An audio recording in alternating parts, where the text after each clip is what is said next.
Bradesco vale menos que o Nubank no mercado. Loucura, insensatez, estado inevitável, alívio no financiamento imobiliário. O governo anuncia FGTS futuro. Será que é bom mesmo? O Putin aceita dar entrevista polêmica para ex-repórter da Fox News. Javier Milei pede desculpa ao Papa por tê-lo chamado carinhosamente de imbecil. Bolsonaro vai realmente ser preso? A gente trouxe informações levantadas em primeira mão para você por um especialista no assunto. Me cobre nos comentários depois, porque tá começando agora o seu Jornal de Quinta, aquele jornal mais animado que zumbi e vampiro vegetariano. Que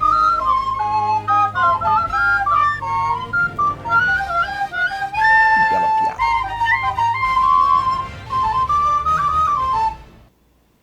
E dias atrás, boa noite. Dias atrás, o Bradesco divulgou um balanço decepcionante para o quarto trimestre do ano passado e como o mercado não deixa barato, o banco perdeu 24 bilhões de reais em valor de mercado logo na sequência. Para você ter uma ideia de como que isso funciona, esse é quase o valor de mercado da BR Foods, que é a junção da Sadia com a Perdigão. E o trem foi tão feio que o Bradesco perdeu o posto de segundo maior banco da Bolsa Brazuca, meu amigo. E agora os primeirões ali em valor de mercado são o Banco do Brasil, o Itaú e o BTG Pactual.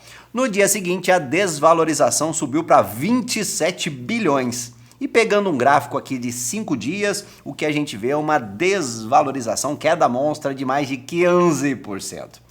E a parte que nos toca vem agora, que é a treta, você sabe, né? Até o Nubank tá valendo agora mais do que o Bradesco, com uma vantagem de nada menos que 90 fucking bilhões de reais. E também o Nubank tá numa fase boa, vou te contar, viu? Nos últimos 12 meses, o roxinho valorizou 106%.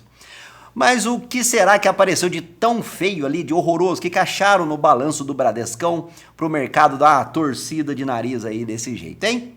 Aconteceu o seguinte, o balanço reportou um lucro líquido recorrente de 2,8 bilhões de reais no quarto trimestre de 2023, um aumento de 80% em relação ao mesmo período de 2022. Bom demais da conta, né?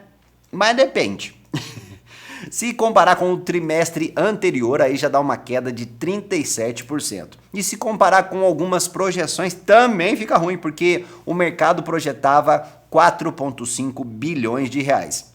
Comparando com os 2,8 bilhões alcançados, digamos que passou tão perto quanto o chute que o Yuri Alberto do Corinthians tem dado esses dias.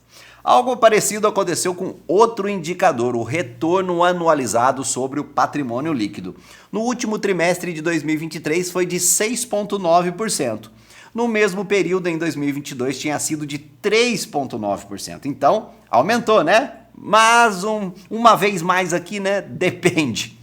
No trimestre anterior tinha sido 11,3%. Então, na verdade, caiu.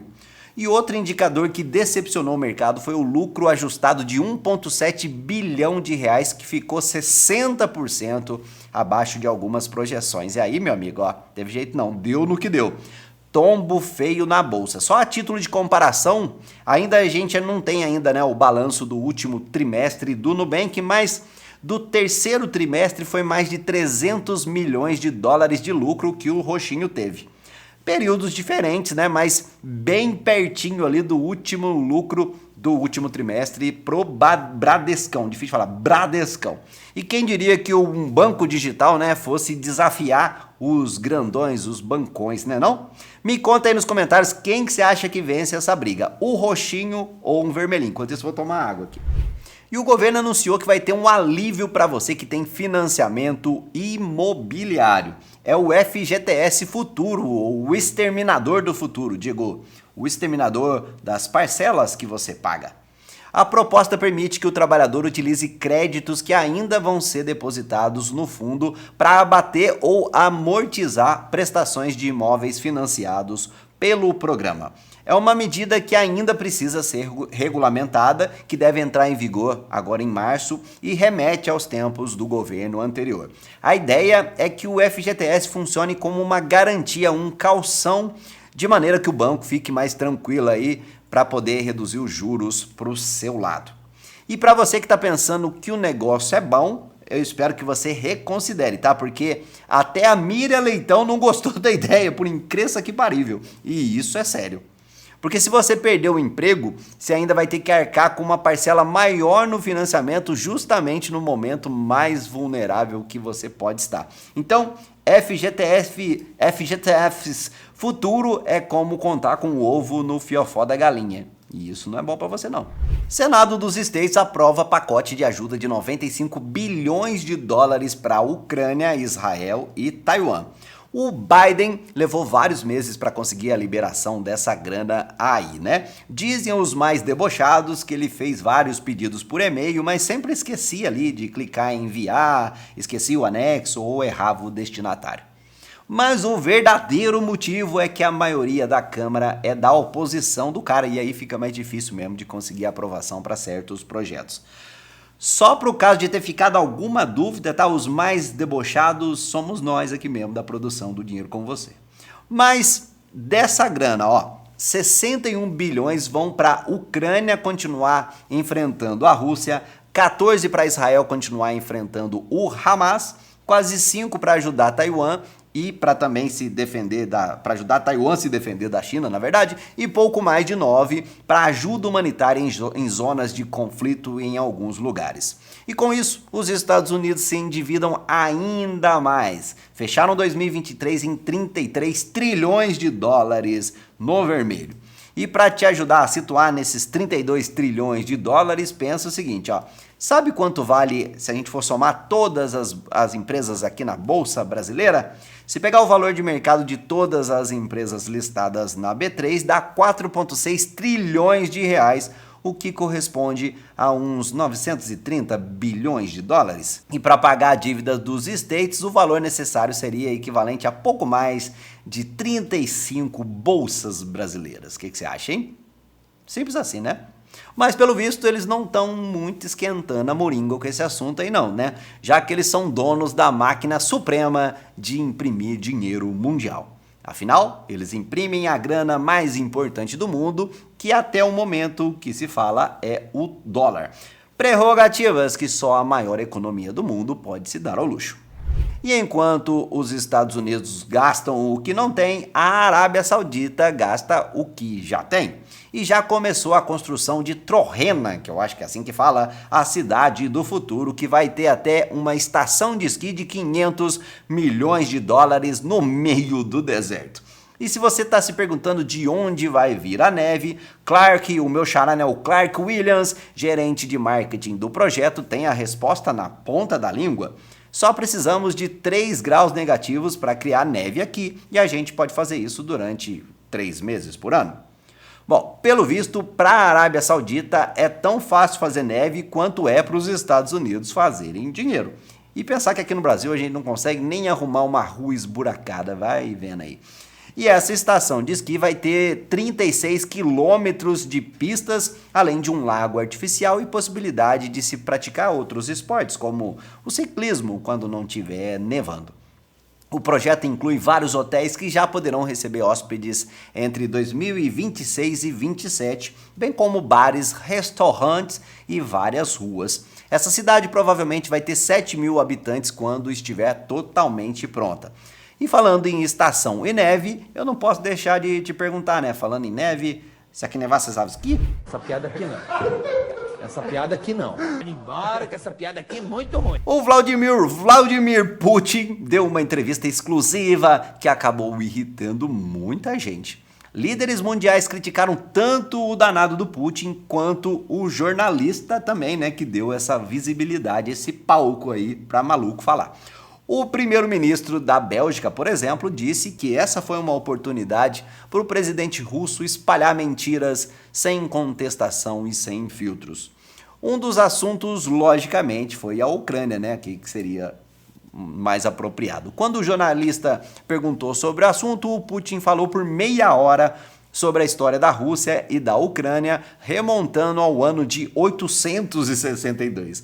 E diz o homem que a Rússia vai lutar por seus interesses até o fim. E ele ainda questionou a participação dos Estados Unidos, dizendo o seguinte: os Estados Unidos precisam disso? Por quê? Está a milhares de quilômetros do seu território? Você não tem mais nada para fazer? Fecha aspas.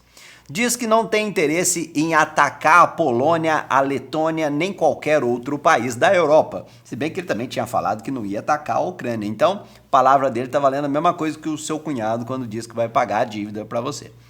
Tanto que a Estônia diz que a Rússia está preparando uma ofensiva militar contra os outros países, incluindo Finlândia, Estônia, Letônia e Lituânia. E sobre a possibilidade de uma guerra mundial, o Putin diz que isso contradiz o bom senso, porque uma guerra global levaria a humanidade à beira da extinção. E me conta aí, o que você acha de Putin e bom senso na mesma frase, na mesma palavra, hein? O Javier Milei visita o Papa no Vaticano, leva alfajor de presente e pede desculpa por tê-lo chamado de imbecil. Se você já é inscrito aqui do nosso canal, se não é, eu lhe pergunto por que não, você deve estar ligado aí que a redação aqui do Jornal de Quinta adora chamar o Peruca pelo seu apelido, que é o Milei, né? Então, o mais interessante é ver o tanto que esse cabelo chama a atenção do Papa, olha aí. O Peruca chegou e a primeira coisa que eu tenho certeza que o Papa falou foi: cortou o cabelo? E aí o Milei disse: bom dia pra você também, Papa. Não foi exatamente assim, né? O que ele falou foi: me emprolhé. Eu acho que é isso, liré. Acho que é me emprolhé, que significa algo do tipo, de acordo com o meu espanhol avançado, eu dei um tapa no visual, que eu dei uma arrumada. E durante a campanha para a presidência, o Peruca chamou o Papa Francisco de imbecil, comunista, que é uma ofensa muito maior, que acoberta ditadores, assassinos e representantes do maligno. Só que antes de viajar para o Vaticano, parece que a opinião dele já tinha mudado, porque ele disse na Rádio Mitre que o Papa Francisco é o argentino mais importante da história. Então, na visita ao Papa, o Peruca aproveitou um ensejo para pedir desculpa. O que você acha, hein? E agora, será que o Bolsonaro vai ser preso? A gente trouxe para você em primeira mão informações importantes e seríssimas reveladas pelo portal Terra, que ouviu o especialista João Bidu, sim, o astrólogo, perguntou para ele o que ele tinha a dizer sobre o assunto, porque essa sim é uma linda notícia aqui para o nosso quadro Notícias de Quinta Série. De acordo com Bidu, Bolsonaro é de Áries, sendo seu signo lunar Aquário, com ascendente em Câncer. E por isso, o céu não tá mandando boas notícias pro Bolsonaro não, viu? Sabe por quê? Muito simples, ó. Saturno vai ser o regente, e eu tô lendo isso muito sério, né? Vai ser o regente de 2024, e ele está em Peixes. E Peixes, veja, você é o inferno astral de Áries, o que tende a trazer situações deveras desafiadoras para Bolsonaro. E como se não bastasse, a gente ainda tá na lua minguante, veja você, rapaz, que sempre drena as nossas energias. E ele começou com o Escorpião, que também traz desafios para Áries, sem contar Plutão, olha, nem lembrava desse. Plutão que está em Aquário, o que é sinal de grandes transformações que podem ser tanto boas quanto ruins. Ou seja, de acordo com o filósofo e especialista João Bidu, é bem provável que Bolsonaro seja preso. E ficamos pensando: qual previsão você acha aí da sua parte que tem mais credibilidade? Essa aí do João Bidu ou da margem de erro do Ibope? O que você acha, hein? Não se esquece de se inscrever aqui no nosso canal e também ligar o sininho para você não perder nenhuma edição de quinta, e compartilha esse grupo lá com seus amigos, não, esse vídeo com o grupo, que você entendeu, né? Para ajudar todo mundo a ficar sabendo aqui, o mundo todo a ficar sabendo de notícias com credibilidade, tá bom? Valeu, tudo de bom. Boa noite. Now the world don't move to the beat of just one drum. What time it rise for you?